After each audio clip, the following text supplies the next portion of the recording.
আলাইকুম প্রিয় কলেজার ভাই বোন বন্ধুরা, কেমন আছেন আপনারা? আশা করি আপনারা সবাই ভালো আছেন। আমিও ভালো আছি আপনাদের দোয়ায়। চলে আসলাম আপনাদের সামনে ব্যাচেলার জীবনে একটু গল্প কাহিনী নিয়ে। ব্যাচেলার থাকলে যে রান্না করে খেতে হয় তার নমুনা। আজকে রান্না হবে ব্রয়লার মুরগির মাংস। তো তার আগে একটু পেঁয়াজ মরিচ একটু গরম করে নিচ্ছি। তো তারপরে জন্য আপনারা ওয়েট করুন। আপনাদের আমি আগেই বলেছি ব্যাচেলার মানুষের একটু হলেই কিন্তু হয়ে যায় খাবার। তো মুরগি এই যে আমি কষায় নিচ্ছি, সব কিছু দিয়েছি অবশ্যই, দিয়ে কষায় নিচ্ছি। তো স্বামী স্ত্রীর মধ্যে দুইজন দুইটা থাকলে কি অবস্থা হয়, এই যে তার নমুনা, এটাই আমার জীবন।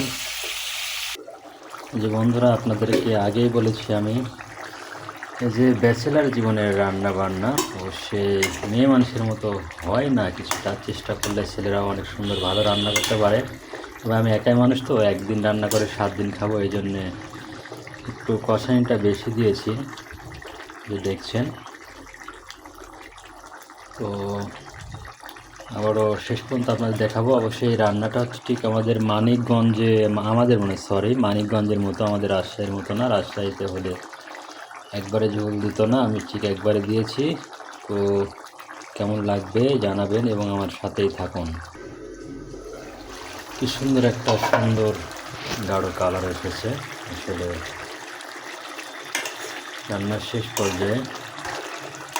তো আমি এইভাবে হালকা করে রেখে শেষ করে দিলাম, কারণ ঝোল বেশি রাখবো না।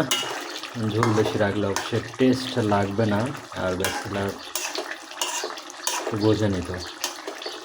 তো এইটুকু শেষ করে দিলাম। তো ভালো থাকবেন, সুস্থ থাকবেন, আল্লাহ হাফেজ। আর আমার ভিডিওটা যদি ভালো লাগে, আর ব্যাচেলার জীবনে কে কে রান্না এইভাবে করেন একটু জানাবেন। যদি ভালো লাগে অবশ্যই লাইক কমেন্ট শেয়ার করে আমার পাশে থাকবেন। আল্লাহ হাফেজ।